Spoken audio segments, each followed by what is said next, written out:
अस्सलाम वालेकुम students. Chapter number 2 की आज आपकी लास्ट स्टेटमेंट है जो कि है print using statement. Print using statement को हम क्यों यूज़ करते हैं? It displays the number and strings on screen in a specified format. आपके एक स्पेसिफाइड फॉर्मेट में नंबर्स और स्ट्रिंग को रिप्रेजेंट करने के लिए हम प्रिंट यूजिंग स्टेटमेंट जो है वो यूज़ करते हैं।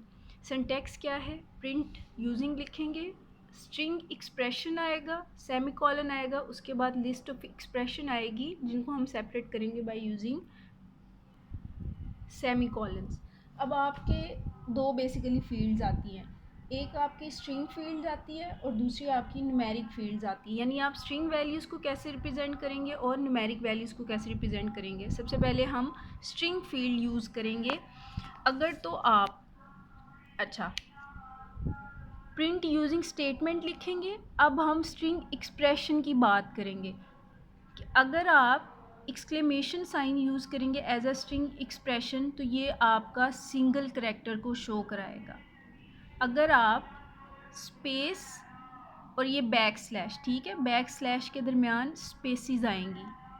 अगर आप बैक स्लैश यूज़ करते हैं और उनके दरमियान स्पेस यूज़ करते हैं तो आप 2+n करैक्टर्स को शो कराएंगे। अब 2+n करैक्टर्स क्या है कि अगर आप बैक स्लैश यूज़ करते हैं लेकिन उसके दरमियान कोई स्पेस नहीं है, n क्या है? आपकी नंबर ऑफ़ स्पेसिस है, ठीक है। अगर आप बैक स्लैश यूज़ करते हैं लेकिन उसमें स्पेस नहीं देते तो आपकी 2 करैक्टर्स शो होंगे आउटपुट में।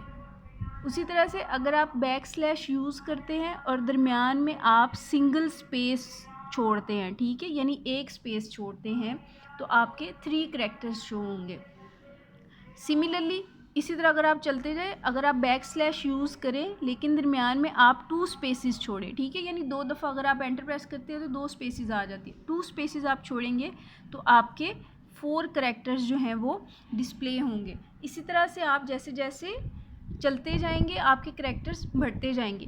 तो बैक स्लैश के दरमियान n स्पेसिस का मतलब क्या है? 2 करैक्टर्स तो शो होंगे ही, n क्या है? जितनी नंबर ऑफ़ स्पेसिस आएंगी उतने करैक्टर्स जो हैं वो बढ़ते जाएंगे। अब आप एग्जांपल देखें, एक आपने स्ट्रिंग वेरिएबल लिया a, उसमें आपने वैल्यू सेव कराई वर्क। दूसरा आपने वेरिएबल लिया, स्ट्रिंग वेरिएबल लिया b, उसमें आपने वैल्यू सेव कराई हार्ड, ठीक है। सिंटैक्स को अगर आप दोबारा देखें, प्रिंट यूजिंग लिख के सिंटैक्स में स्ट्रिंग एक्सप्रेशन आएगा, वो आपका एक्सक्लेमेशन साइन हो सकता है, बैक स्लैश में स्पेसिस हो सकती है, ठीक है। उसके बाद हमने कहा था सेमी कॉलन के बाद हम लिस्ट ऑफ एक्सप्रेशन लिखेंगे सेपरेटेड बाय सेमी कॉलन। अब अगर हम सिंटैक्स यूज़ करें, प्रिंट यूजिंग लिखा, ये हम क्या यूज़ करें हैं? स्ट्रिंग एक्सप्रेशन यूज़ करें। सबसे पहला हम स्ट्रिंग एक्सप्रेशन क्या यूज़ करें? Exclamation sign, semicolon, then list of expression separated by semicolon. ये लिस्ट ऑफ एक्सप्रेशन है ना, ए वेरिएबल है और बी वेरिएबल है। जब आप इसको रन कराएंगे तो एक्सक्लेमेशन का हमने पढ़ा था कि जब हम ये एक्सप्रेशन यूज़ करेंगे तो हमारा single character, first single character जो है वो रन करने पे शो होगा। जब आपने प्रोग्राम रन किया तो वर्क का फर्स्ट करैक्टर और हार्ड का फर्स्ट करैक्टर आपका आउटपुट में आ गया। सेकंड एक्सप्रेशन आप क्या यूज़ करें? Print using back slash use किया और स्पेस हमने कितनी दी? सिंगल स्पेस, ठीक है, बैक स्लैश और सिंगल स्पेस। जो हमने कहा था हम बैक स्लैश यूज़ करेंगे और दरमियान में सिंगल स्पेस देंगे तो जो हमारा फॉर्मूला था यानी 2 करैक्टर्स तो आएंगे ही, n क्या है? 1, तो 2+1 क्या बना? 3। इसका मतलब है हमारे a और b में से कितने कितने करैक्टर्स शो होंगे? First 3 characters. तो रन करने पे हमारे पास आ गया WOR and HAR, first 3 characters. Next आपकी आती है जो numeric field. Print using statement को यूज़ करते हुए आप नंबर्स को किस तरह रिप्रेजेंट करते हैं। सबसे पहले आपको हैश के बारे में पता होना चाहिए कि आपका हैश साइन जो है वो क्या करता है, वो हर डिजिट की पोजीशन को शो कराता है।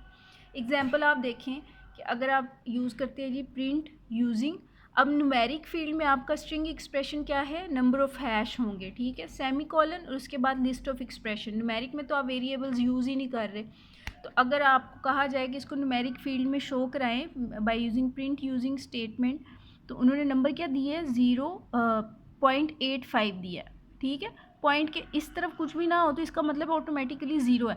अब फॉर्मेट क्या दिया है उन्होंने, 2 नंबर पॉइंट के इस तरफ आ सकते हैं और 2 नंबर पॉइंट के इस तरफ आ सकते हैं।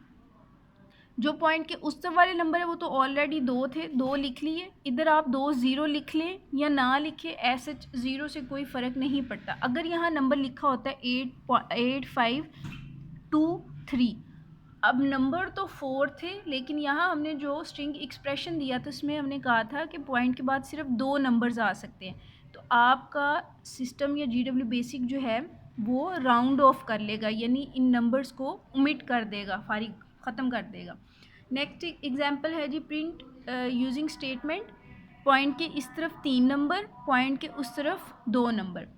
नंबर क्या दिया हुआ है 254.753। अब पॉइंट के इधर वाले तो ऑलरेडी 3 हैं, वो तीनों आ जाएंगे रन करने पे। अब पॉइंट के उस तरफ फॉर्मेट क्या दिया हुआ है, ओनली 2 हैश, यानी हम सिर्फ 2 नंबर्स को रिप्रेजेंट कर सकते हैं, तीसरा नंबर ऑटोमेटिकली ख़त्म कर दिया जाएगा। तो ये आपका आंसर रन करने पे आएगा 254.75। कल इंशाल्लाह हम एक्सरसाइज डिस्कस करेंगे।